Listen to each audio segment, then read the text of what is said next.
C'est pour elle le combat de toute une vie. 5 ans après le décès de sa sœur Bénédicte, Sylvaine Grévin continue de croire que sa mort n'est pas accidentelle. Une intime conviction et une lutte contre l'institution judiciaire qu'elle estime défaillante.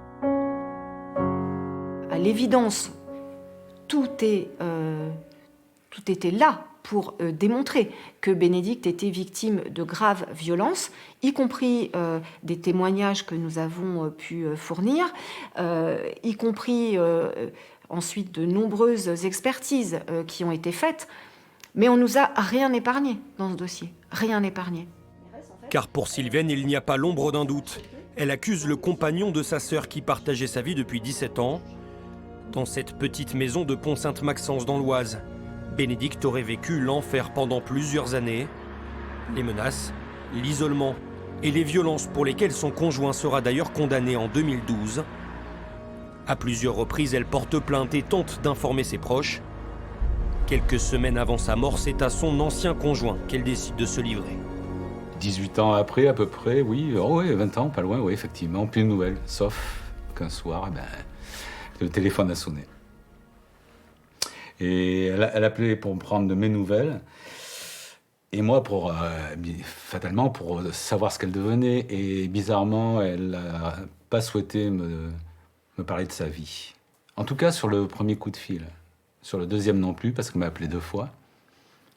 Ensuite, on s'est vus. Et c'est au 4e appel qu'elle m'a dévoilé ce qu'était réellement sa vie à ce moment-là. Et elle m'a décrit pendant toute une période ce qu'elle vivait avec des mots terribles à la fin. Elle me dit, de toute façon, un jour il me tuera. Et j'assume les mots que je dis là. Je les ai entendus, ces mots-là, au téléphone. Quelques jours plus tard, le 4 avril 2017, le conjoint de Bénédicte appelle les secours en rentrant de son travail. Il aurait retrouvé la quinquagénaire morte dans le salon. La première autopsie conclut à une chute accidentelle. Bénédicte était alcoolisée et l'affaire est classée sans suite, 6 mois plus tard. La décision du parquet d'aboutir à un classement sans suite plusieurs mois après le décès de Mme Belair est largement le résultat, à mon sens aussi, de ce qu'étaient les données médico-légales à l'époque. Ce qui est certain, encore une fois, c'est que les premiers actes d'enquête témoignent, dès le lendemain des faits, que la piste d'une piste criminelle, c'est-à-dire d'un acte volontaire, elle a été étudiée dès le départ. Parce que dès le départ, les instructions sont données pour vérifier les alibis de celui qui était l'ex-conjoint de la victime, mais vivant toujours avec elle. Donc ça veut bien dire qu'on n'est pas parti bille en tête en se disant « de toute façon, cette affaire relève d'un accident et donc il n'y a pas de questions à poser à qui que ce soit ». Le compagnon qui travaillait le jour du drame n'est pas inquiété. Mais Sylvaine Grévin décide de porter plainte avec constitution de partie civile. Une instruction judiciaire est ouverte pour meurtre. La famille obtient enfin l'accès aux éléments de l'enquête préliminaire. Donc là, vous apprenez que oui, Bénédicte, en fait, présentait plus de 50 hématomes sur l'ensemble du corps. Vous apprenez qu'elle a plusieurs fractures de côte, qu'elle est décédée d'un hématome sous-dural au cerveau. Vous vous rendez compte dans ce dossier que déjà l'emploi du temps, par exemple, du concubin n'a pas été vérifié par le directeur d'enquête.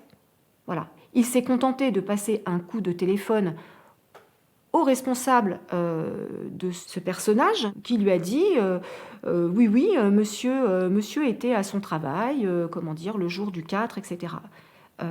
Ok, sauf que rien n'a été vérifié. Est-ce que monsieur a pointé? Est-ce que monsieur n'a pas pointé? Est-ce que... l'avocat que j'avais à l'époque m'a dit, mais je n'ai jamais vu une chose pareille. Il y a quelque chose là qui ne va pas. Autre élément troublant révélé par l'enquête. Le soir du drame, les 2 gendarmes qui se rendaient sur place ont été contactés sur leur téléphone portable par le concubin de Bénédicte. Comment a-t-il eu leur numéro? Que se sont-ils dit? La gendarmerie et le conjoint n'ont pas répondu à nos sollicitations. Pour les nouveaux avocats de Sylvaine Grévin, ces zones d'ombre sont trop nombreuses. Ce qui nous apparaît clairement à la lecture du dossier, c'est qu'il y a des pistes qui ont refusé d'être exploitées alors même qu'elles s'imposaient. Vous savez, parfois c'est très curieux, lorsqu'on découvre une procédure, on se dit, mais franchement, comment ont-ils pu passer à côté de cela ? Dès le départ, il y a une enquête qui est bâclée. Dès le départ, il y a des investigations qui sont faites trop rapidement, des mesures de conservation qui ne sont pas prises, et surtout, un classement qui intervient, mais très très vite. Et si vous voulez, la difficulté, c'est qu'une enquête criminelle, quelle qu'elle soit, ce qui est fait à l'origine, au début, les premiers mois, est essentiel.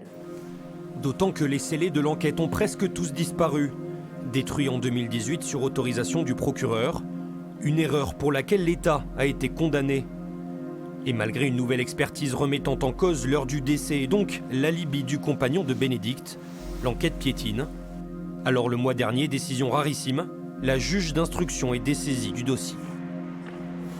Il faut que la justice maintenant puisse avancer dans une logique d'une lecture différente de ce dossier et qu'enfin on puisse, ce qui est incroyable, entendre sérieusement son compagnon. Sur son lit de mort, en fait, hein, je lui ai promis que je lâcherais pas, voilà, et que j'obtiendrai justice pour elle, tout simplement. C'est le combat d'une vie. C'est le combat d'une vie. S'il y a un mot qui me vient, ouais, c'est gâchis. Parce que vraiment, personne ne mérite ça. Et regret pour moi. Même remords parfois. Un procureur, c'est quelqu'un qui accuse. Pas parce qu'il croit, pas parce qu'il a le sentiment, pas même parce qu'il a la conviction. Parce qu'il peut prouver. Et moi, ce qui m'habite à cet instant dans ce dossier, c'est cette obsession. Est-ce que je vais pouvoir avoir une conviction qui repose sur des preuves ? Je n'ai pas de réponse définitive à cette question aujourd'hui. Je ne désespère pas d'en avoir.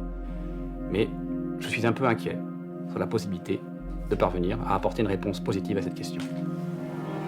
5 ans après les faits, la tâche s'annonce difficile pour la nouvelle juge d'instruction, qui devra faire toute la lumière sur cette fameuse journée du 4 avril 2017.